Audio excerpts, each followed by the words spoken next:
नमस्कार।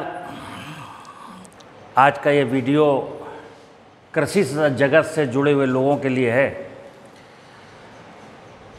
किसान, कृषि वैज्ञानिक, कृषि अधिकारी एवं वो स्टूडेंट जो एग्रीकल्चर की पढ़ाई पढ़ रहे हैं। मित्रों, दो विषय होते हैं। एक होता है कि जो हमको पढ़ाया जाता है वो, दूसरा वो व्यवहारिक रूप से जो फील्ड पर लागू होता है वो विषय। तो आज का जो विषय है ये खेती से जुड़ा हुआ विषय है, और विषय ये है कि खेती के विषय में ज़मीन से जुड़े हैं। खेती के विषय ज़मीन से जुड़े हैं, यानी जब खेती की बात आएगी तो ज़मीन आएगी।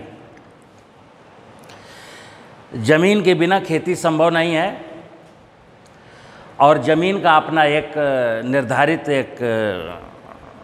मतलब फर्टिलिटी लेवल है, निर्धारित उसके बायोलॉजिकल और फिजिकल और केमिकल करैक्टर हैं। अगर ज़मीन के बायोलॉजिकल और फिजिकल और केमिकल करैक्टर डाउन होते हैं तो फिर खेती में संकट आते हैं। तो ज़मीन के बिना अगर मैं खेती की बात करूं, या किसी के पास ज़मीन का बंजर टुकड़ा हो और वो खेती की बात सोचे, तो बेईमानी है। ज़मीन को हम माँ कहते हैं। सदियों से, अनादिकाल से, जब से इस मनुष्य योनि की रचना इस भूमंडल पर हुई होगी, तब से मनुष्य धरती पर उगने वाली वनस्पतियों पर आश्रित रहा। हालांकि प्रारंभिक कार्यकाल में जब ये मनुष्य सभ्य समाज का प्राणी नहीं कहलाता था, ये नंगा था, ये निर्वस्त्र था, ये मुँह लगा करके पानी पीता था जलाशयों में, तब ये कंदमूल फल खाता था पशुओं की भांति। जैसे पशु विचरण करते हैं और अपनी आवश्यकता की चीज़ें वनस्पतियों से लेकर के पेट भर लेते हैं, उसी प्रकार चलता रहा। बहुत समय बीतने के बाद जब आबादी बढ़ी तो मनुष्य को जो चीज़ें अच्छी लगीं उनकी खेती करना उसने प्रारंभ किया। धीरे धीरे आज एक विकसित समाज है, एक सभ्य समाज है, और विज्ञान के जानकार हैं, और हम हर विषय का अध्ययन करते हैं। एक समय होता है जब मैं प्रकृति के अधीन होता हूँ और प्रकृति के नियमों के साथ चलता हूँ, और जैसे जैसे मुझको ज्ञान प्राप्त होता जाता है तो फिर मैं प्रकृति के नियमों को छोड़ता चला जाता हूँ, या जाने अनजाने हम प्रकृति को इग्नोर करने लगते हैं। आज की तारीख में कुछ वैसा ही हुआ है। आज का जो विषय है ये विज्ञान सम्मत विषय है। हमारे वैज्ञानिक कहते हैं कि फसलों को 16 पोषक तत्वों की ज़रूरत होती है, और आप देख सकते हैं उसमें ये कार्बन, हाइड्रोजन और ऑक्सीजन, ये जो 3 पोषक तत्व हैं, ये फसलों को भूमि, वायु, जल, मतलब भूमि से नहीं, भूमि में जो वायु और जल है उससे, और आसमान में जो वायु और जल है उससे मिलते हैं। किसी भी फसल का जो 95% हिस्सा है शुष्क पदार्थ का, किसी भी वनस्पति का, किसी भी वृक्ष का, तो 95% जो हिस्सा है वो कार्बन, हाइड्रोजन, ऑक्सीजन से मिलकर के बनता है, और मात्र 5% हिस्सा किसी भी फसल का, 5% हिस्से में नाइट्रोजन, फास्फोरस, पोटास, ये मुख्य पोषक तत्व कहलाते हैं, मुख्य पोषक तत्व हैं। फिर ये कैल्शियम, मैग्नीशियम, सल्फर, ये द्वितीयक पोषक तत्व हैं। फिर ये लोहा, जिंक, कॉपर, मैग्नीज, मोलिब्डेनम और क्लोरीन और बोरोन, ये सूक्ष्म पोषक तत्वों में गिने जाते हैं। मैं जो बताना चाहता हूँ, ये पढ़ाई सबको पढ़ाई जाती है किसान गोष्ठियों में स्टूडेंट को, कि फसलों के लिए 16 पोषक तत्वों की ज़रूरत होती है। आज जो मेरा विषय है, जो मुख्य विषय है ये वीडियो बनाए जाने का, वो ये है कि हम फसलों में, जो हमारे खेत में फसलें उगती हैं, जो फसल के उत्पाद हैं, अन्न के रूप में, सब्जी के रूप में, दाल के रूप में, तेल के रूप में, हम ये कहते हैं कि इसमें अब स्वाद नहीं है।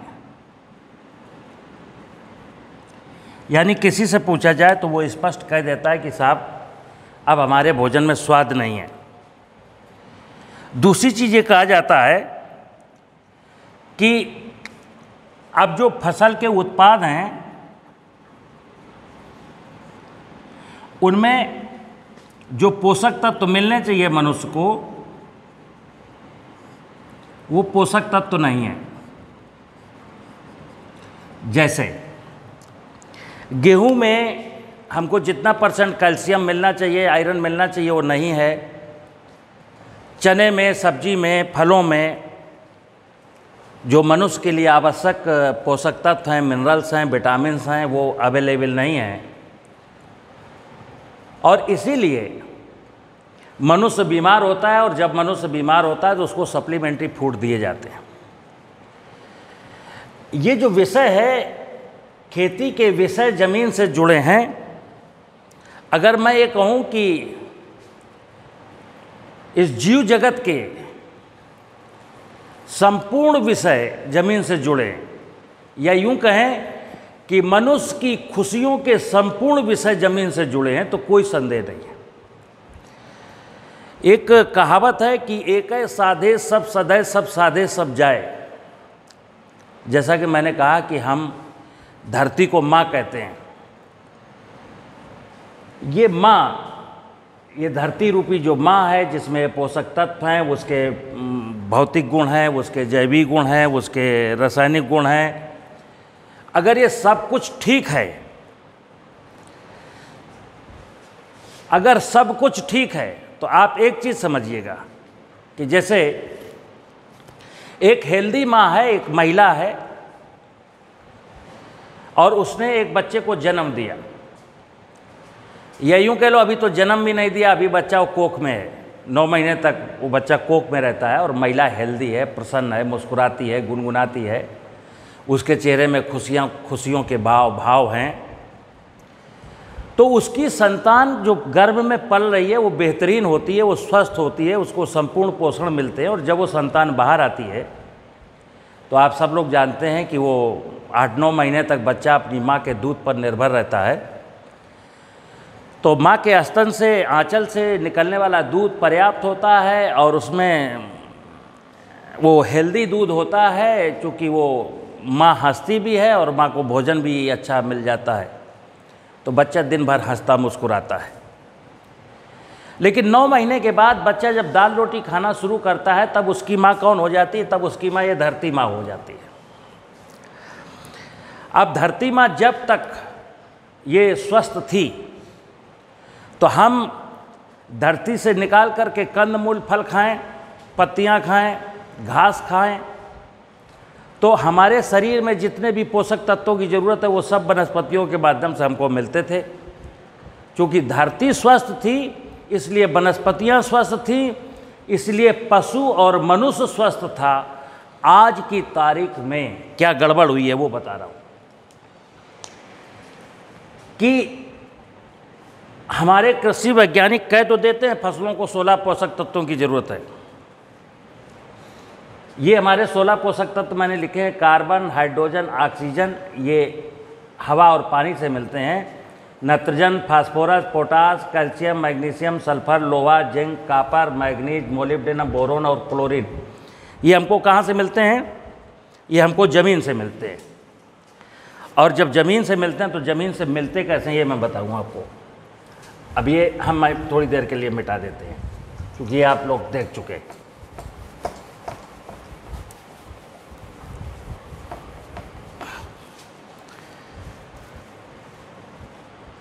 ये जो पोषक तत्व 16 हैं, इनकी चैन समझिए, इनकी चैन क्या है, इनका साइकिल क्या है।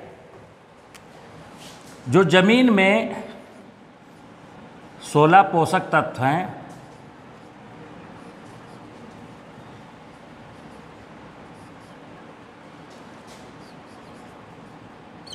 उनकी चैन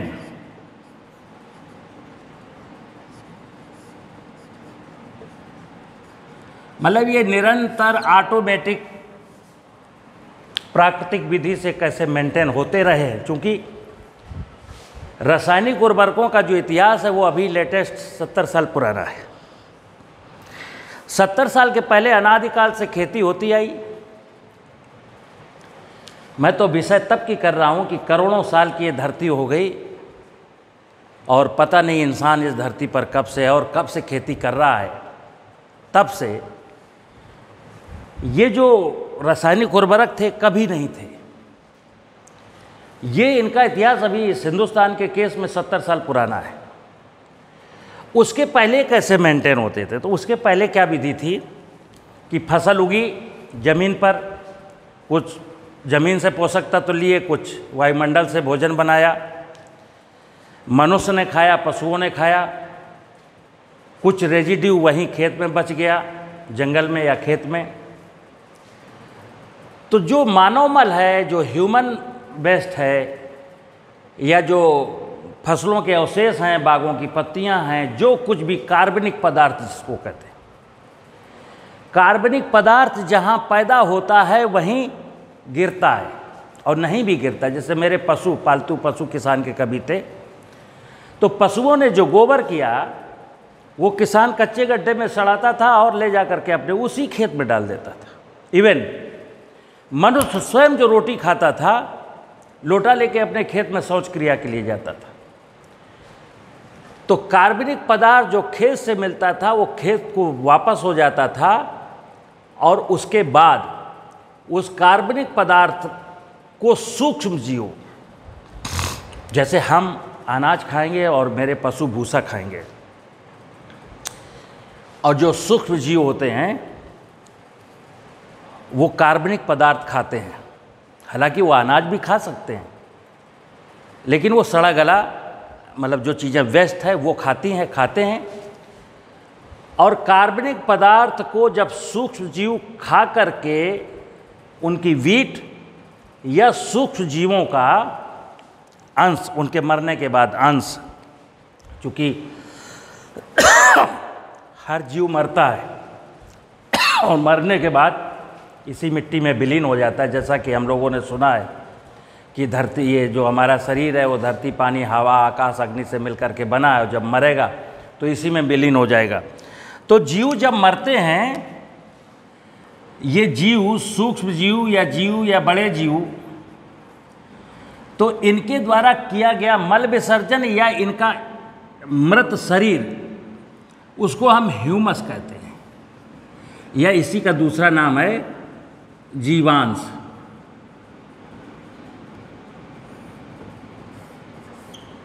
जीवांश का मतलब जीव का अंश।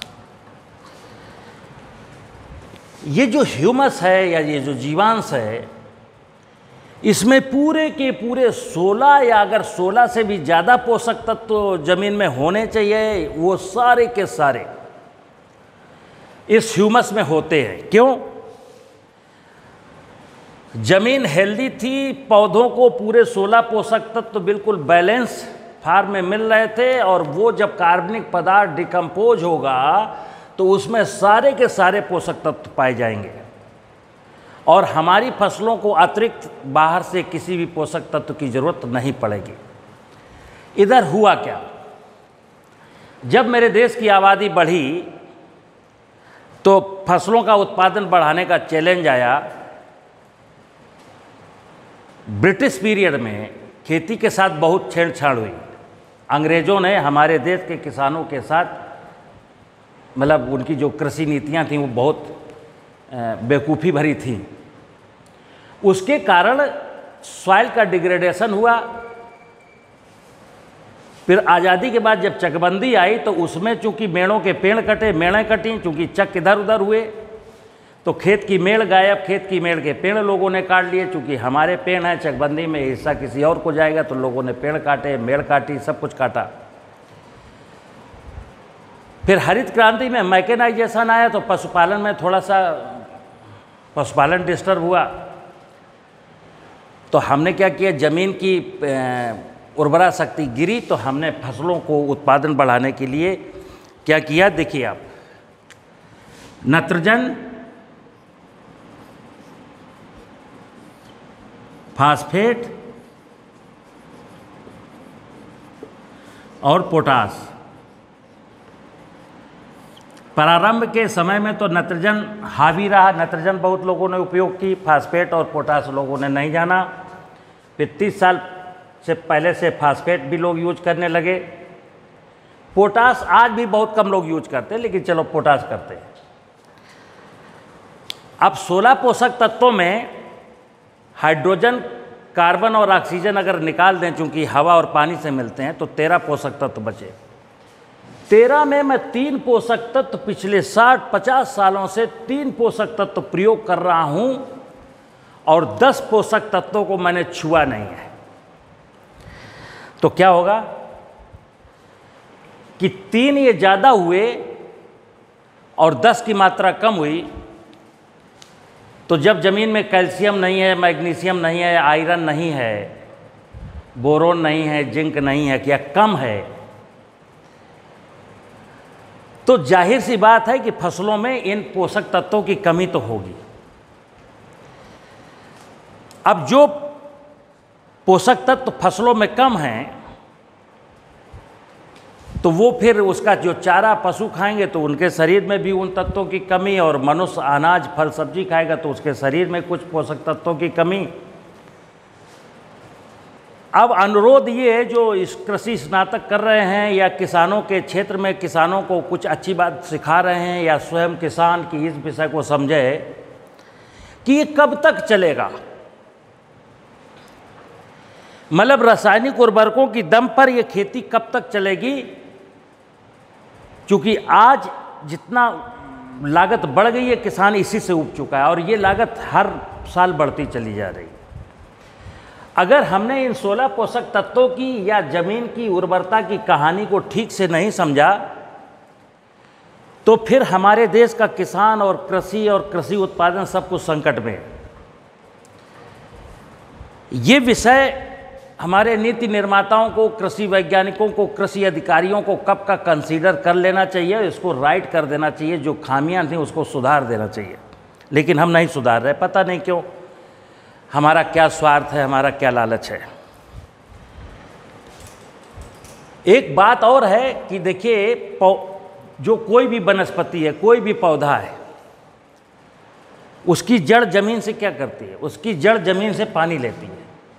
कई बार हमारे वैज्ञानिक क्या कह देते हैं, मैंने किताबों में पढ़ा है कि ये फसल नाइट्रोजन को ज़्यादा लेती है, इस फसल को फास्फेट की ज़्यादा ज़रूरत होती है। जबकि हकीकत ये है कि पौधे की जड़, पौधे में जो पत्तियों के माध्यम से जो इवेपोरेशन हो रहा है, पानी उड़ रहा है स्टोमेटा के माध्यम से, उसकी कमी को पूरा करने के लिए नीचे से पौधों की जड़ें पानी लेती हैं और ऊपर तक पहुंचाती हैं, और पौधों की जो पत्तियां हैं वो सूर्य के प्रकाश से कार्बोहाइड्रेट का निर्माण करती हैं, जिसमें कार्बन और हाइड्रोजन, ऑक्सीजन उपस्थित होता है, और वो नीचे तक सप्लाई करती हैं। इतनी सी मैकेनिज्म है किसी भी वनस्पति की कि उसकी जड़ें जमीन से पानी पीती हैं और पत्तियां सूर्य के प्रकाश से कार्बोहाइड्रेट बनाती हैं। अब अगर दो चीज़ें आई ना इसमें, कि पौधों की जड़ें ज़मीन से पानी लेती हैं, और ज़मीन से पानी जब लेती हैं तो उस पानी में जितने भी प्रकार के पोषक तत्व घुलनशील अवस्था में होंगे वो सब लेती है। अब अगर उसमें नाइट्रोजन ज़्यादा थी तो नाइट्रोजन ज़्यादा ले लेगा पौधा, कैल्शियम नहीं था तो कैल्शियम कम जाएगा उसकी पानी के माध्यम से। अगर जलवायु ठीक है, उसमें ऑक्सीजन, कार्बन, हाइड्रोजन का कम्बिनेशन बिल्कुल बढ़िया है, तो पौधे को अच्छा रखेगा, अच्छा भोजन बनाएगा। अगर वहाँ भी कुछ डिस्टरबेंस है, जैसे कार्बन की मात्रा ज़्यादा है तो डिस्टरबेंस है, ऑक्सीजन की मात्रा कम है तो डिस्टरबेंस है। तो ये वायुमंडल में जो गैसों का जो अनुपात है वो अगर ठीक है, दुरुस्त है, क्लाइमेट अच्छा है और ज़मीन की उर्वरता ठीक है, तो आप समझ सकते हैं कि अगर ज़मीन में उर्वरता ज़मीन की ठीक है और जलवायु ठीक है, तो पूरी की पूरी कहानी में खेती की पूरी कहानी में कोई मेहनत नहीं करनी, सब कुछ ठीक है। तो आज की तारीख में जब हम खेती की बात करते हैं तो देखिए कितना काम करना है कि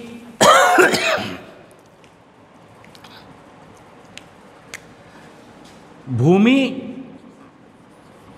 चूंकि इसको मैं माँ कहता हूं, तो माँ का जो दर्द है या माँ की जो खुशियां हैं, माँ की पीड़ा को समझना मनुष्य का कर्तव्य है और यही उसका धर्म भी है।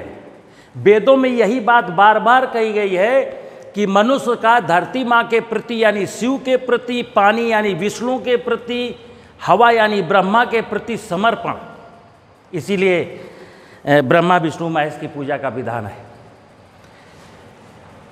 माँ की जो पीड़ा है वो इस मनुष्य को समझना पड़ेगा, क्योंकि माँ की पीड़ा का निवारण किए बिना मनुष्य की पीड़ा का निवारण किसी माई के लाल के पास नहीं है। दुनिया में कोई ऐसा सूरमा भोपाली नहीं, दुनिया में कोई ऐसी टेक्निक नहीं कि धरती माँ खराब हो और आदमी प्रसन्न हो जाए या आदमी स्वस्थ हो जाए। तो इस धरती माँ को के स्वास्थ्य को समझना, स्वास्थ्य का संबंध सीधे सीधे है कि इस माँ से हम जो कुछ भी लेते हैं वो हम इसको रिटर्न करें। तो ये अब आप देखिएगा, जो जमीन है, जमीन के जैविक गुण,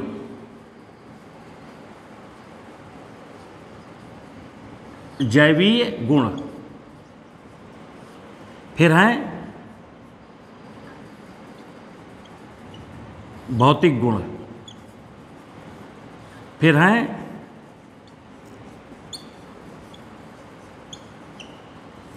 रासायनिक गुण। अब अगर जमीन के जैविक गुण ठीक हैं, समझिए बात को, अगर बायोलॉजिकल प्रॉपर्टी जमीन की स्वस्थ ठीक हैं तो मनुष्य को भौतिक और रासायनिक गुणों की चिंता नहीं करनी है। अब हुआ क्या कि ये जैविक गुण का मतलब है जमीन में जो 10,000, 20,000, 1 लाख, 2 लाख प्रकार के जितने भी माइक्रो ऑर्गेनिज्म या जीव जंतु जो जमीन में रहते हैं, अगर वो जमीन में हैं यानी बायोलॉजिकल प्रॉपर्टी ठीक हैं, तो क्या होगा, ये कार्बनिक पदार्थ बहुत तेजी के साथ ह्यूमस में कन्वर्ट होता है और जीवांश यानी जितने ज़्यादा जीव होंगे उतने ज़्यादा जीव उस जमीन में मरेंगे और जीवांश कार्बन बढ़ेगा। जब जीवांश कार्बन ज़्यादा होगा और जीव ज़्यादा होंगे तो वो चूँकि हलचल ज़मीन में करते रहते हैं, जैसे केंचुआ ऊपर जाएगा नीचे जाएगा, ऐसा करेगा वैसा करेगा, दीमक जाएगी, और माइक्रो ऑर्गेनिज्म भी अपना क्रियाशील रहते हैं, ऊपर नीचे करते रहते हैं। तो ज़मीन के फिजिकल जो कैरेक्टर थे वो ठीक रहते हैं, यानी कि ज़मीन पल्वराइज रहती है, मुलायम रहती है, और ज़मीन के रासायनिक गुण सही रहते हैं। इधर हुआ क्या कि कुछ स्वार्थी लोगों ने, चूंकि जैसा मैं कई वीडियो में आपको बता चुका हूं, दुनिया का कोई डॉक्टर ये नहीं चाहता ईमानदारी से कि दुनिया में कोई बीमार ना हो। क्यों? फिर वो पढ़ा लिखा है, BAMS किया है, MBBS किया है, MS है, सर्जन है, मेडिसिन का कुछ भी है, वो तो चाहता है लोग बीमार हों तब मेरी रोजी रोटी चले। इसी प्रकार एग्रीकल्चर सेक्टर में लोग चाहते हैं कि ज़मीन खराब होगी, पौधे बीमार होंगे तो मेरा केमिकल बिकेगा, मेरा ये बिकेगा, मेरा कृषि यंत्र बिकेगा। ज़मीन कठोर हो जाएगी तो फावड़े से काम नहीं चलेगा, देसी हल से काम नहीं चलेगा, बैल जोत नहीं पाएगा तो ट्रैक्टर बिकेगा। अल्टीमेटली जो पूरा बाजार है वो किसान पर डिपेंड है। और मैं क्या कहता हूँ बार बार कि इंसान एक बार आदमी को ठग ले तो चल जाएगा, लेकिन जब दुनिया हमारी प्रकृति को, जब दुनिया भूमि को, पानी को, हवा को, मतलब प्रकृति की व्यवस्था को, बायोडाइवर्सिटी को लूटने का, ठगने का प्रयास करती है, तो फिर क्या मतलब हुआ कि एक कहते हैं कि वो जिस डाल पे बैठे थे उस डाल को काट रहे थे। तो आज का मनुष्य जिस डाल पर बैठा है उस डाल को काट रहा है। तो मेरा निवेदन ये है कि खेती में धरती माँ की पीड़ा को जो नहीं समझना चाहता और इस सत्य को किसानों को नहीं बताना चाहता या स्वयं वो इस सत्य को नहीं जानता, तो फिर अगर वो कहता है कि मैं फला सब्जेक्ट में पीएचडी हूँ तो बने रहो, तुम्हारी वो पीएचडी की एमएससी की डिग्री या तुम्हारा वो वैज्ञानिक होना या तुम्हारा वो अधिकारी होना इस मनुष्य के मतलब का नहीं है। ये ना मनुष्यता की सेवा कर सकता है और ना प्रकृति की सेवा कर सकता है। और जो व्यक्ति मनुष्यता की और प्रकृति की सेवा के लिए अग्रसर नहीं हो सकता है उसकी शिक्षा बिल्कुल बेकार है। नमस्कार।